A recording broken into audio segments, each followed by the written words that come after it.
Kemudian juga Nabi pernah mengajarkan kepada Ibnu Abbas. Ibnu Abbas ini masih kecil waktu itu. Yaitu hadis yang ada di kitab Arba'in An-Nawawi. Hadisnya panjang, saya baca awalnya saja. Ya gulam, inni u'allimuka kalimatin ihfazillah yahfazka. Ihfazillah tajidhu tujahak. Idza sa'alta fas'alillah wa idza ista'anta fasta'in billah. Sampai akhir hadis. Hadis ini sahih, riwayat Tirmizi. Batas Allah, misalnya Allah akan menjagamu. Jagalah batas Allah, misalnya engkau akan dapati Allah berada di hadapanmu. Apabila engkau minta, mintalah kepada Allah. Apabila engkau minta tolonglah kepada Allah. Jadi sejak kecil sudah diajarkan anak itu tentang tauhid, tentang batas-batas Allah. Artinya batas-batas Allah itu laksanakan yang wajib-wajib, jauhkan yang dilarang. Sudah diajarkan. Diajarkan yang sunnah-sunnah, jauhkan yang bid'ah-bid'ah. Jadi sejak kecil sudah tanamkan ini yang sunnah, ini yang bid'ah. Kalau tadi tentang tauhid, jauhkan syirik. Kemudian ajarkan sunnah, jauhkan mereka dari perbuatan bid'ah. Kalau orang sudah terus-menerus dalam perbuatan bid'ah, berbahaya untuk dia. Nanti sampai besar terus dalam perbuatan bid'ah dan tidak bisa keluar dari tempat itu. Dan betapa banyak orang yang seperti itu, yang orang tuanya pikir yang tidak apa-apalah dia berbuat bid'ah, kecil ini tidak apa-apa. Sampai besar dia terbiasa dengan bid'ah itu, dan orang tua tidak bisa melarang lagi dia berbuat bid'ah. Kalau sudah seperti itu, terhalang dia dari taubat. Sebab Nabi bersabda, "Innallaha hajabat taubata an kulli sahibi bid'atin hatta yada'a bid'atahu." Kata Nabi, sungguhnya Allah menghalangi taubat dari orang-orang yang berbuat bid'ah sampai dia meninggalkan bid'ahnya. Jadi sejak awal sudah diajarkan anak itu ala sunnah dan jauhkan mereka dari perbuatan bid'ah. Maka sekolah juga harus diperhatikan. Sekolah anak itu jangan di sekolah Kristen, haram hukumnya. Tidak boleh. Sekolah juga harus di sekolah yang betul-betul melaksanakan sunnah. Kita berusaha ke sana. Ya, kalau belum ada, ya kurang lebih kita cari yang lebih mending, artinya yang lebih ringan. Bukan ditempatkan di tempat-tempat yang di situ adanya kesyirikan, kekufuran, kemaksiatan, kebid'ahan. Ini berbahaya untuk anak ini. Dan kadang-kadang si anak juga nanti menuntut kepada orang tuanya. Saya tidak bisa agama ini karena orang tua, karena bapak yang mengajarkan saya. Saya dulu dari kecil disekolahkan Kristen. Saya tidak diajarkan agama segala macam. Ya bagaimana? Dia akan tuntut kepada orang tuanya. Mestinya sejak kecil diajarkan kepada pendidikan yang benar. Diajarkan dia tentang sunnah Nabi Sallallahu Alaihi Wasallam dan apa-apa yang diperintahkan oleh Rasulullah Sallallahu Alaihi Wasallam. Itu harus diajarkan. Dan banyak sunnah Nabi yang lain yang kita harus ajarkan kepada anak kita sejak kecil. Kemudian yang kelima, salat.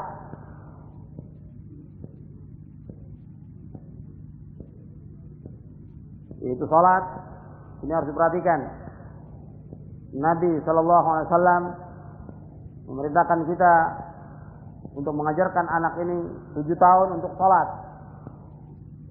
Dibawakan oleh Al-Hafidz Ibnu Katsir dalam tafsirnya hadis yang sahih yang diriwayatkan oleh Abu Dawud, Tirmizi dan yang lainnya, muru auladakum bis salati wa hum abna'u sab'in wadribuhum 'alaiha wa hum abna'u 'ashrin wa farriqu bainahum fil madaji. Perintahkanlah anak kamu salat ketika mereka berumur 7 tahun. Dan apabila sampai 10 tahun mereka belum salat, pukullah dan pisahkan tempat tidur mereka. Jadi Nabi sallallahu alaihi wasallam memerintahkan, "Muru auladakum bis-salati wa hum abna'u sab'in wadribuhum 'alaiha wa hum abna'u 'ashrin wa farriqu bainahum fil madaji'." Perintahkan anak itu salat 7 tahun. Umur 7 tahun harus sudah salat. Kemudian 10 tahun tidak salat harus dipukul dan pisahkan tempat tidur. Antara anak laki dan anak perempuan harus dipisahkan tempat tidurnya. Anak laki dan anak perempuan itu harus dipisahkan tempat tidurnya. Dan ini perintah wajib.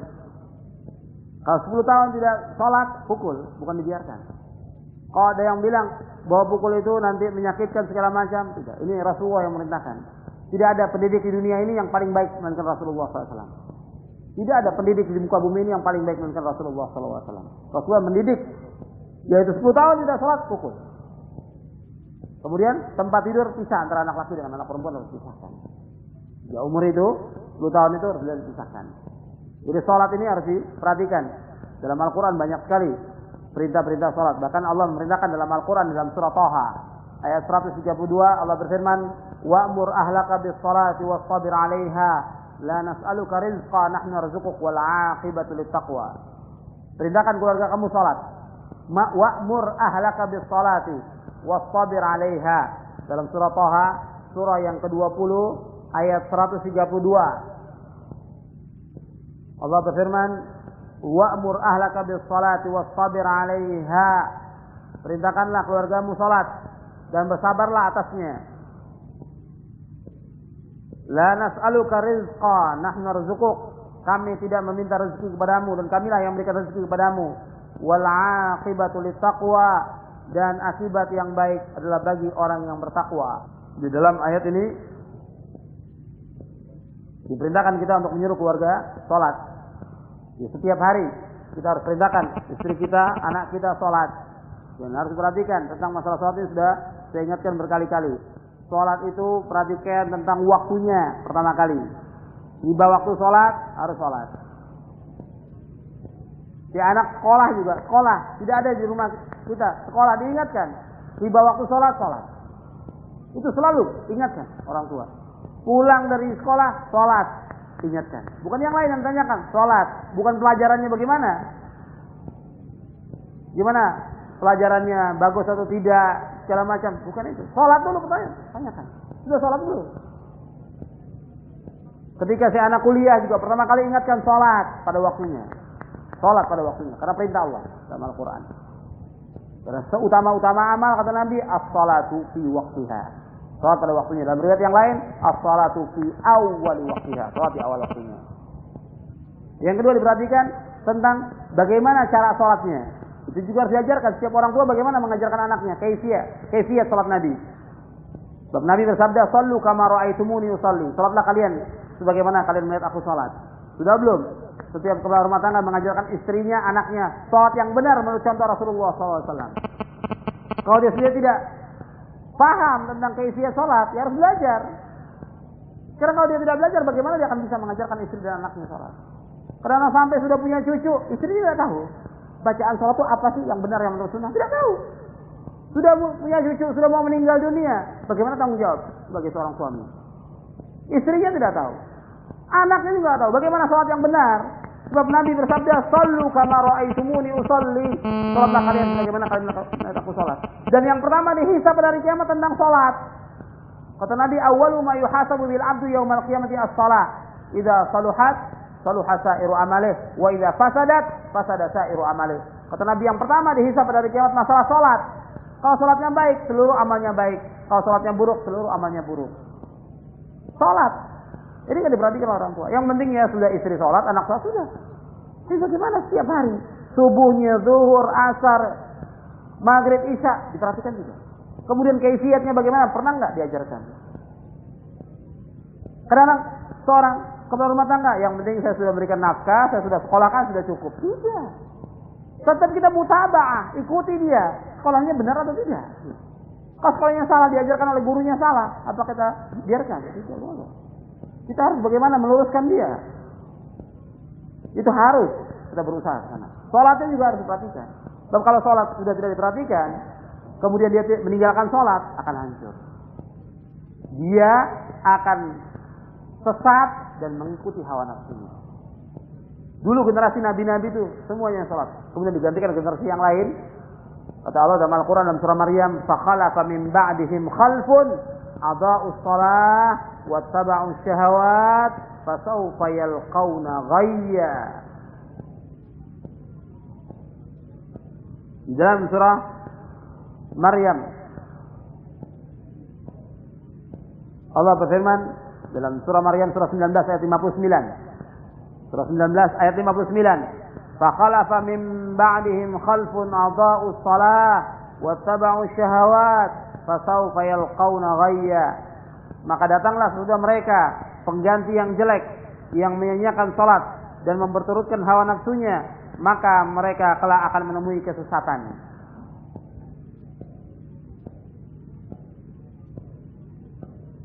Jadi kalau orang sudah menyanyiakan salat, mereka akan mengikuti hawa nafsu dan mereka akan sesat. Makanya sholat itu harus diperhatikan. Sholat harus diperhatikan. Itu yang kedua, tentang kaifiatnya sholat harus diperhatikan. Ajarkan bagaimana cara sholat yang benar. Kemudian yang ketiga, yaitu tentang sholat, yaitu harus diperhatikan tentang khusyuk dan tumaninahnya. Bagaimana supaya anak kita ini sholatnya khusyuk dan tumaninah, begitu juga kita. Saya sudah jelaskan tentang tanda-tanda hati yang sehat itu diantaranya. Kalau dia sholat, dia lupakan dunia, kemudian dia menghadap kepada Allah SWT dan tenang, nikmat sholat itu. Bagaimana Nabi mengatakan, wa ju'ilat qurratu aini fis shalah, dijadikan ketenangan, kesejukan hatiku dalam sholat. Nikmat. Jadi bukan seperti sekarang. Sholat itu maunya cepat. Urusan yang lain segala sampai berjam-jam. Sholat yang 10 menit masih dia lalaikan juga. Kadang-kadang cuma 2 menit atau 3 menit selesai sudah. Padahal sholat itu harus diperhatikan, dipentingkan sholat ini daripada yang lainnya. Dan Nabi nikmat kalau sholat itu. Wa ju'ilat qurratu aini fis shalah. Kemudian yang keempat, tentang jamaahnya. Untuk laki-laki diperintahkan untuk sholat di masjid. Banyak ayat dan hadis yang memerintahkan laki-laki itu sholat di masjid. Dan keutamaannya banyak. Keutamaannya puluhan. Kita mendapatkan keutamaan dari Allah kalau kita mengerjakan sholat berjamaah di masjid. Karena itu sebagian ulama berpendapat tentang wajibnya sholat berjamaah di masjid. Jelas nasnya dari ayat Al-Quran dan hadis Nabi SAW yang memerintahkan kita untuk sholat di masjid. Bahkan Nabi akan membakar rumah orang-orang yang tidak sholat berjamaah di masjid. Nabi akan membakar. Bahkan Nabi menyebutkan bahwa di antara tanda orang munafik yaitu mereka berat dalam mengerjakan sholat berjamaah. Baik sholat subuh maupun sholat isya berjamaah itu berat bagi orang munafik. Maka Nabi mengatakan inna asqalas shalah 'alal munafiqin. Sungguhnya seberat-berat salat atas munafikin yaitu salat isya dan salat subuh. Kalau seandainya mereka tahu tentang keutamaan dua salat ini, mereka akan datang meskipun merangkak. Dan banyak lagi. Dan lagi keutamaan kita berjalan dari rumah, kita wudu, kemudian berjalan ke masjid. Pertama, kaki kita menghapuskan dosa, yang kedua mengangkat derajat. Belum lagi keutamaan-keutamaan yang lain, puluhan. Insya Allah nanti kita akan kaji tentang keutamaan salat berjamaah. Jadi perhatikan tentang 4 ini, anak ini suruh sholat dan diajarkan sholatnya di masjid, bukan di rumah. Kalau orang tuanya biasa sholat di rumah, nanti anaknya akan sholat di rumah. Lama kelamaan, bukan nanti mengerjakan di rumah, dia tinggalkan sholat itu. Tapi kalau selalu di masjid, insya Allah dia akan jaga sampai akhir hayatnya. Sekarang antum lihat aja, anak kita yang kita suruh umur 7 tahun sholat, berkali-kali kita suruh, tetap masih melalaikan kadang-kadang. Apalagi yang tidak pernah kita suruh. Yang kita suruh ya kadang-kadang masih melalaikan. Apalagi yang nggak pernah kita suruh. Maka kita harus terus menyuruh anak ini. Istri juga demikian. Setiap hari tidak boleh tinggal itu. Kemudian setelah itu yang ke-6. Yang ke-6 diajarkan akhlak. Yang ke-6 yaitu diajarkan tentang akhlak. Jadi yang pertama tentang tauhid, yang kedua tentang cinta kepada Allah Rasulnya, yang ketiga diajarkan Al-Quran, yang keempat diajarkan sunnah, yang kelima diajarkan salat, yang keenam diajarkan akhlak. Itu akhlak itu harus diperhatikan. Karena Nabi bersabda, "Ma min syai'in asqalu fil mizan min husnil khuluq." Tidak ada sesuatu yang paling berat dalam timbangan melainkan akhlak yang baik. Hadis ini sahih diriwayatkan oleh Abu Daud dan Tirmizi.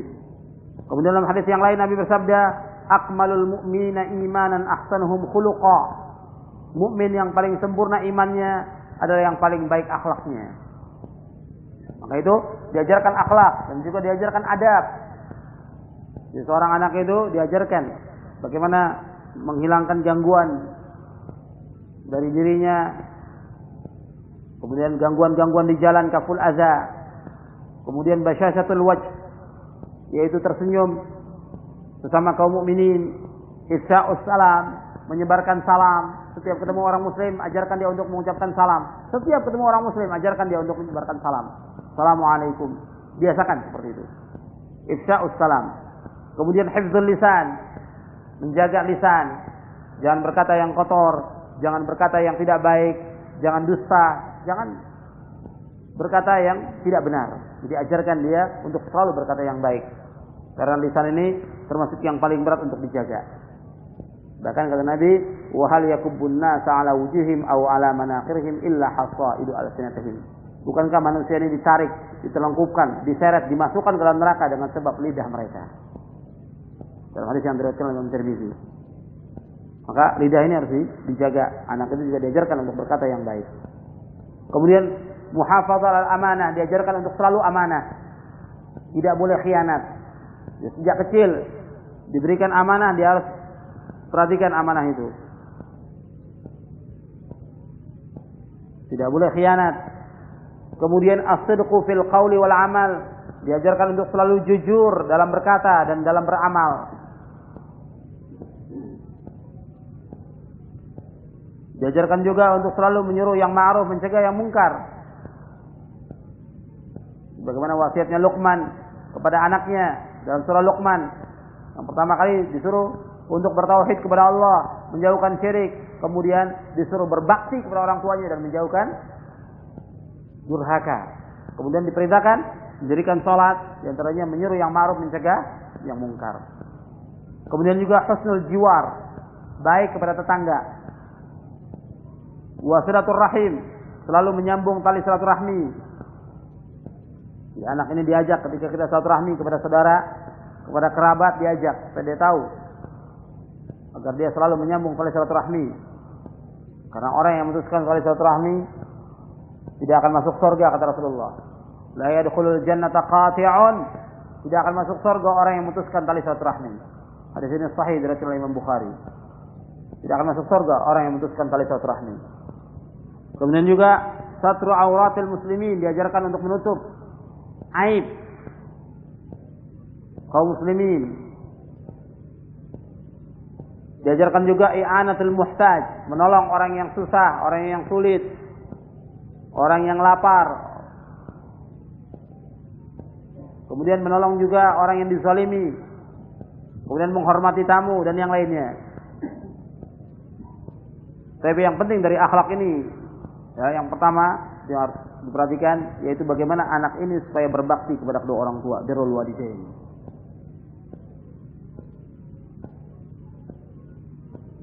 Sebab anak yang durhaka dia tidak akan masuk surga.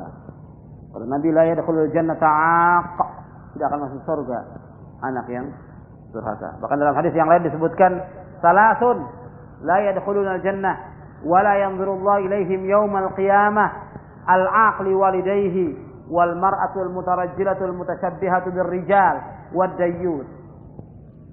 Dalam hadis yang sahih yang diriwayatkan oleh Imam Ahmad, kemudian Hakim dan Baihaqi, Nabi bersabda, ada 3 golongan yang tidak masuk surga dan Allah tidak akan lihat mereka pada hari kiamat. Yang pertama, al-aqli walidayhi, anak yang durhaka kepada kedua orang tuanya. Ini tidak masuk surga dan Allah tidak lihat pada hari kiamat. Karena itu kita didik anak ini supaya menjadi anak yang saleh. Bagaimana anak yang saleh? Seperti yang tadi saya sebutkan. Untuk menjadi anak yang saleh, ajarkan tauhid, ajarkan sunnah, baca Al-Quran, salat segala macam supaya dia menjadi anak yang saleh, yang berbakti pada orang tua. Ajarkan akhlak. Kemudian yang kedua, yaitu perempuan yang berpakaian menyerupai laki-laki.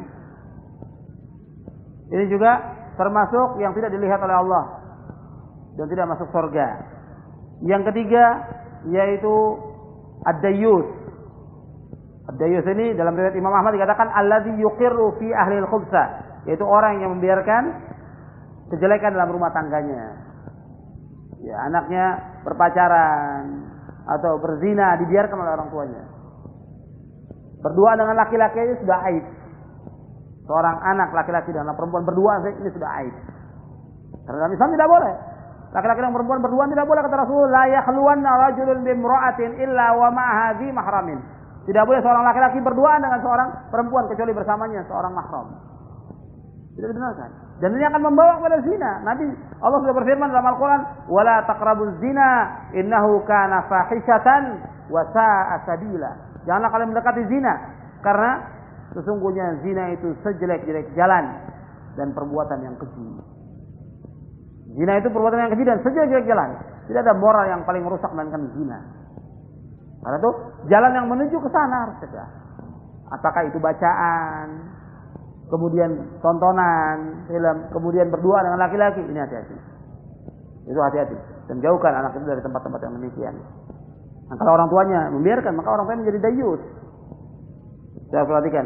Jadi yang tidak masuk surga bukan berarti kalau disebutkan tidak masuk surga itu berarti untuk selamanya, tidak. Karena yang tidak masuk surga selama-lamanya yaitu orang kafir. Kalau dia masih ada rasa iman, masih ada seberat zarah iman, dicuci dalam neraka dengan perbuatan dosanya, kemudian akan dimasukkan ke dalam surga nantinya.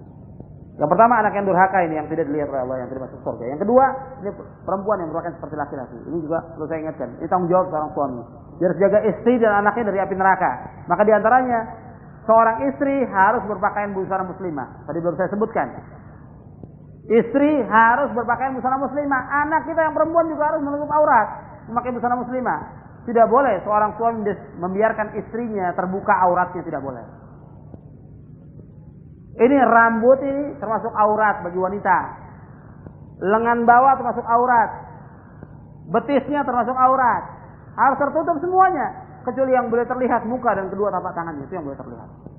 Seluruh tubuhnya harus tertutup. Ini aurat. Kata Nabi dalam hadis yang sahih dari Imam Tirmizi, al-mar'atu auratun. Perempuan adalah aurat. Kalau dia keluar dari rumahnya, maka diiringi oleh syaitan, kata Nabi. Idza kharajat min baitiha istasrafaha syaitan. Dia keluar rumahnya maka diiringi oleh syaitan. Maka si istri harus memakai busana muslimah. Sekarang banyak orang tua yang biarkan istrinya demikian, anaknya juga demikian. Ini wajib tertutup auratnya begitu keluar rumah. Apakah mau ke pengajian, mau keluar rumah kemana, ke pasar, ke masjid, kemana saja harus tertutup. Bukan saat ngaji saja. Menutup auratnya pakai busana muslimah. Ya bukan seperti laki-laki, tertutup semuanya. Bukan menyerupai laki-laki. Sebab kata Nabi SAW tentang wanita yang tidak menutup auratnya, yang tidak memakai busana muslimah, yang tidak memakai jilbab, terlihat auratnya, kata Nabi SAW, sinfani min ahlin nar lam arahuma. Rijalun ma'hum siyatun ka'aznabil baqar wa nisa'un kasiyatun 'ariyatun ma'ilatun mumilat. Ru'usuhunna ka'asnimatil bukhtil ma'ilah la yadkhulul jannata wa la yajidna rihaha. Rawahu Muslim. Kata Nabi ada dua golongan yang termasuk ahli neraka dan aku belum pernah lihat pada zaman itu. Yang pertama yaitu laki-laki yang membawa pecut yang dia pukulkan manusia dengan itu. Sebagian ulama mengatakan itu kinayah tentang al-gojo, yang kedua mengatakan bahwa itu sebagai penguasa yang zalim. Tapi kalau kita artikan secara hakikat yaitu orang-orang yang selalu memecut manusia. Yang kedua, yaitu perempuan-perempuan yang berpakaian tapi telanjang. Kepala mereka seperti punuk onta. Mereka berjalan berlenggak-lenggok. Mereka tidak masuk surga dan tidak mencium bau surga. Padahal bau surga tercium setiap perjalanan berapa puluh tahun, kata Nabi. Baunya surga tercium puluhan tahun. Tapi perempuan ini yang tidak pakai busana muslimah tidak mencium bau surga. La yadkhulna jannah, tidak masuk surga, kata Nabi, wala yajidna rihaha, dan tidak mencium bau surga. Hadis ini sahih diriwayatkan oleh Imam Muslim. Maka sekarang tanggung jawab kita sebagai seorang suami, istri wajib disuruh pakai busana muslimah.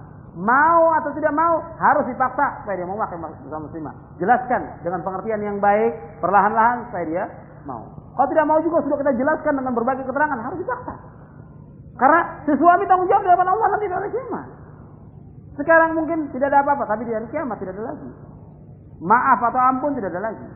Kita menjawab, istri harus pakai busana muslimah. Anak kita yang perempuan harus pakai busana muslimah. Maka dilatih. Sebelum umur 10 tahun itu dilatih supaya dia pakai busana muslimah. Karena begitu dia 11 tahun atau 12 tahun dia haid, sudah wajib. Sebagaimana pernah Nabi mengingatkan kepada Asma binti Abi Bakar. Kata Nabi, ya Asma, innal mar'ata idza balagatil mahid la yaslu ayyura illa hadza wa hadza wa asyara ila wajhihi wa kaffayhi. Wahai Asma, sungguhnya perempuan kalau sudah haid itu tidak boleh terlihat. Semuanya harus tertutup. Yang boleh terbuka hanya muka dan kedua tapak tangannya. Hadis ini meskipun dipresisikan oleh para ulama, tapi hadis ini sebagai pembatas. Artinya perempuan itu semuanya aurat kecuali muka dan kedua tapak tangannya. Ini nggak boleh terlihat. Kalau kita terlihat terus berdosa kita. Dan tertutup auratnya, bukan seperti sekarang. Pakai kerudung, ini daunnya pakai blue jeans. Pakai celana seperti laki-laki. Dilaknat oleh Allah perempuan atau laki-laki yang menyerupai perempuan atau perempuan yang menyerupai laki-laki. Dilaknat oleh Allah. Dalam hadis dikatakan la'anallah al-mutasyabbihina minar rijali bin nisa wal mutasyabbihati minan nisa'i bir rijal. Kata Nabi, Allah melaknat laki-laki yang menyerupai perempuan dan perempuan yang menyerupai laki-laki. Dengan memakai pakaian ketat itu sudah mencontohkan laki-laki akan berbuat zina. Pakaian tertutup aurat semuanya, apa susahnya? Dan tidak boleh pilih-pilih. Saya mau milih yang enak saja. Mau sedekah, mau puasa, mau umroh, mau haji. Tapi kalau pakaian tidak bisa. Nggak boleh pilih-pilih. Kalau Allah sudah putuskan, baik laki-laki untuk perempuan, tidak boleh dia pilih-pilih. Kalau Allah sudah tetapkan, wajib dan nggak boleh dia tuntut. Kok laki-laki tidak seperti perempuan? Allah sudah mengatakan, walaisa dzakaru kal unsa. Laki-laki tidak sama dengan perempuan selama-lamanya. Dan kalau sudah ada ketentuan wajibnya, tidak boleh dia pilih-pilih. Antum bisa lihat dalam surah Al-Ahzab. Dalam surah Al-Ahzab di ayat 36. Surah 33 ayat 36 Allah berfirman, "Wa ma kana lil mu'minin wa la mu'minatin idza qada Allahu wa rasuluhu amran ay yakuna lahumul khiyaratu min amrihim wa may ya'sillaha wa rasulahu faqad dhalla dhalalan mubina." Dan tidaklah patut bagi laki-laki yang mukmin dan tidak pula bagi perempuan yang mukmin apabila Allah dan Rasulnya telah menetapkan suatu ketetapan, akan ada bagi mereka pilihan yang lain tentang urusan mereka. Dan barang siapa yang mendurhakai Allah dan Rasulnya, maka sungguh dia telah sesat dengan kesesatan yang nyata. Jadi tidak berhak dia untuk pilih-pilih, mau yang enak-enak saja. Apa yang Allah dan Rasulnya sudah putuskan, dia wajib taat. Sami'na wa ata'na, laksanakan. Tidak boleh pilih-pilih. Jadi kalau sudah datang ketentuan, dia wajib laksanakan. Tidak boleh tunda-tunda lagi. Perintah Allah dan Rasulnya itu harus segera dilaksanakan. Jadi ini tentang masalah pakaian ini masih banyak kita lihat rumah tangga muslim yang membiarkan istrinya tidak memakai busana muslimah, anak perempuannya dibiarkan tidak memakai busana muslimah. Dianggap bahwa itu tidak berdosa. Ya nggak apa-apa lah, namanya anak muda sekarang atau anak perempuan sekarang, tidak boleh. Anak mudanya dibiarkan tidak sholat dan tidak bergaul bebas, yang perempuannya juga demikian, tidak boleh. Tanggung jawab kita di hadapan Allah Subhanahu wa taala. Maka itu harus kita perhatikan. Kemudian kita lanjutkan ayat ini. Itu 6 hal yang harus diperhatikan tentang masalah tarbiyah, tentang masalah pendidikan terhadap istri dan anak. Kemudian dalam ayat ini Allah mengatakan, setelah kita diperintahkan oleh Allah menjaga diri kita, keluarga kita, istri kita, anak kita dari api neraka, yaitu dengan kita belajar mentauhidkan Allah, melaksanakan sunnah dan yang lainnya. Kemudian Allah mengatakan dalam bentuk ancaman, waquduhan nas wal hijarah, yaitu bakarannya adalah manusia dan batu. Waqud ay hatabuha alladhi yulqa fiha jusatu bani Adam. Bakarannya adalah kayu bakarnya, yaitu yang dilemparkan padanya bangkai-bangkai anak Adam. Wal hijarah, dan batu-batu, yaitu al-murad al-asnam allati tu'bad, yaitu berhala-berhala yang disembah. Bagaimana Allah berfirman, innakum wa ma ta'buduna min dunillahi hasabu jahannam. Sesungguhnya kalian dan apa yang kalian sembah itu adalah merupakan kayu bakarnya neraka jahannam. Kemudian Nabi SAW pernah ditanya, dalam riwayat ini disebutkan oleh seorang syekh, orang tua, ketika Nabi membacakan ayat ini, ya Rasulullah, hijaratu jahannam ka hijaratid dunya, apakah batu-batu neraka jahanam itu seperti batunya dunia? Nabi bersabda, walladzi nafsi biyadihi la sakhratun min sakhari jahannam a'zam min jibalid dunya kulliha. Kata Nabi, demi yang diriku di tangannya, sesungguhnya satu bongkah batu di neraka jahanam itu lebih besar dari gunung-gunung yang ada di muka bumi semuanya. Satu bongkah itu sebagai bakaran neraka jahanam itu lebih besar dari semua gunung yang ada di muka bumi ini. Kemudian kata Ibnu Katsir, fawaqa'a asy-syaikhu maghshiyan 'alaihi. Kemudian syekh yang bertanya itu dia pingsan ketika mendengar sabda Nabi sallallahu alaihi wasallam. Kemudian Nabi meletakkan tangannya di dadanya, dada orang itu. Kemudian Nabi melihat masih berdetak jantungnya. Kemudian Nabi mengatakan, ya syekh, qul la ilaha illallah. Katakan la ilaha illallah. Kemudian dia mengatakannya, kemudian Nabi menyebutkan fabasysyarahu bil jannah. Nabi memberikan kabar gembira dengan surga. Tapi riwayat ini dikatakan oleh Ibnu Katsir, hadza haditsun mursalun gharib. Kemudian ancaman yang lain lagi, alaiha malaikatun giladun syidad. Di atasnya, di atas neraka itu adalah malaikat-malaikat yang kasar, yang kejam, Dijelaskan oleh Ibnu Katsir, ay tiba'uhum ghalidhah qad nuzi'at min qulubihimur rahmah bil kafirina billah. Bahwa mereka itu kasar dan sudah dicabut. Mereka bengis, dicabut dalam hati mereka itu rasa kasihan. Jadi malaikat yang di neraka itu sudah dicabut. Rasa rahmat, kasihan itu tidak ada lagi. Bengis, bukan main kepada semua yang ada dalam neraka. Kemudian susunan mereka syiddah terkibuhum fi ghayat syiddah wal kasafah. Malaikat itu tubuhnya itu besar, kekar dan tebal. Sampai disebutkan dalam riwayat Ibnu Abi Hatim dikatakan, "Idza wasala awwalu ahli an-nar ila an-nar wajadu 'ala al-babi 400,000 min khazanati jahannam sudun wujuhum kalihatun anyabuhum qad naza'a Allah min qulubihimur rahmah laisa fi qalbi wahidin minhum mithqalu dzarratin min ar-rahmah walau tira tayr min mankibi ahadihim la tara shahrayn qabla an yablugha mankibahu al-akhar thumma yajiduna 'ala al-babi 19 ardu sadri ahadihim 70 kharifan ثم يهوون من باب إلى باب 500 سنة ثم يجدون على كل باب منها مثل ما وجدوا على الباب الأول حتى ينتهوا إلى آخرها. Kata Ikrimah mengatakan, apabila yang pertama manusia ini masuk ke dalam neraka, mereka akan dapati di pintu neraka itu yaitu 400 penjaga neraka jahanam. 400.000 yang muka mereka hitam dan taring mereka itu keluar. Dan Allah mencabut dari hati mereka rasa kasih sayang. Sedikit pun tidak ada rasa, seberat zarah pun tidak ada rasa kasih sayang kepada penghuni neraka. Kalau seandainya burung itu terbang dari pundaknya ke pundak berikutnya, itu burung itu akan terbang sejauh perjalanan 2 bulan baru sampai. Jadi penghuni neraka itu yang menjaga neraka itu yang 400.000. Itu dari pundaknya ke pundak berikutnya, satu malaikat ini itu sejauh perjalanan burung 2 bulan. 2 bulan terbang baru sampai ke pundak berikutnya. Kemudian mereka akan dapati lagi di pintu itu 19 penghuni, artinya 19 penjaga. Dan luasnya dada mereka yaitu sejauh perjalanan 70 tahun. Sab'una kharifa. Kemudian mereka masuk lagi ke bawah, ke pintu yang paling bawah lagi, itu sejauh perjalanan 500 tahun. Dan mereka akan dapati setiap pintu seperti itu yang mereka dapati dalam setiap neraka itu, pintu-pintunya itu paling bawah itu seperti itu, sejauh perjalanan 500 tahun antara tingkatan neraka ke tingkatan yang paling bawah, terus seperti itu. Ini dijelaskan oleh Al-Hafidz Ibnu Katsir dalam tafsirnya. Jadi menunjukkan bahwa di neraka itu kejam dan orang yang masuk neraka waliyadzubillah. Maka Allah menyebutkan dengan neraka ini supaya kita berhati-hati. Karena banyaknya manusia kadang-kadang ketika diingatkan mereka lalai. Tapi Allah ingatkan tentang masalah diri dan keluarga ini, Allah ingatkan dengan neraka supaya manusia takut.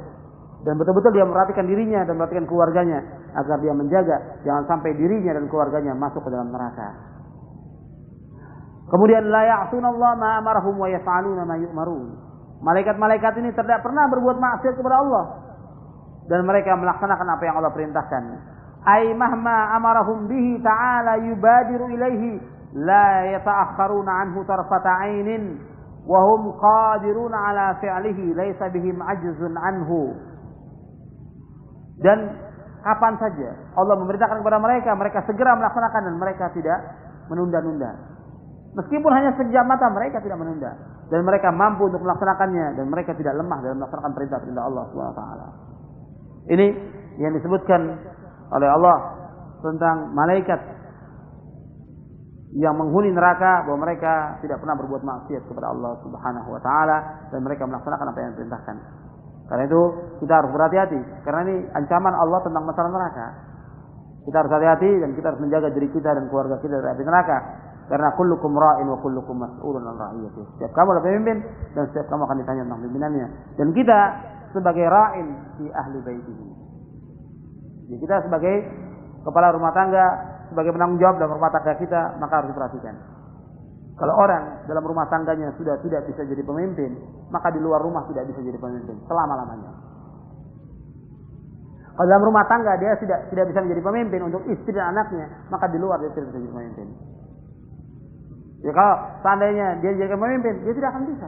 Bagaimana dia akan memimpin umat, memimpin istri dan anaknya, tidak bisa mau memimpin umat. Ini yang seperti ru'asa, juhala, pemimpin-pemimpin yang bodoh.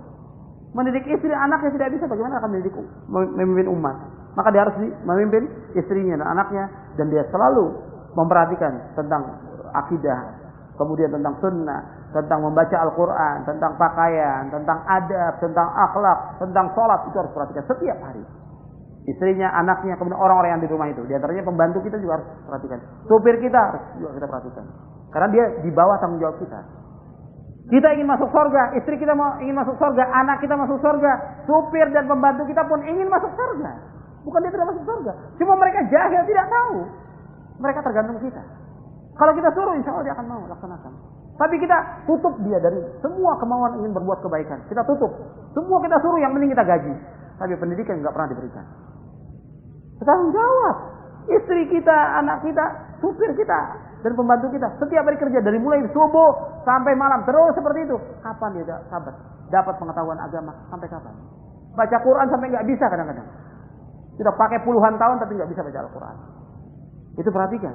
Mereka juga punya hak yang harus kita penuhi haknya. Kita punya hak, istri kita punya hak, anak kita punya hak, supir kita dan pembantu kita juga punya hak yang harus kita penuhi. Mereka ingin masuk surga seperti kita masuk surga.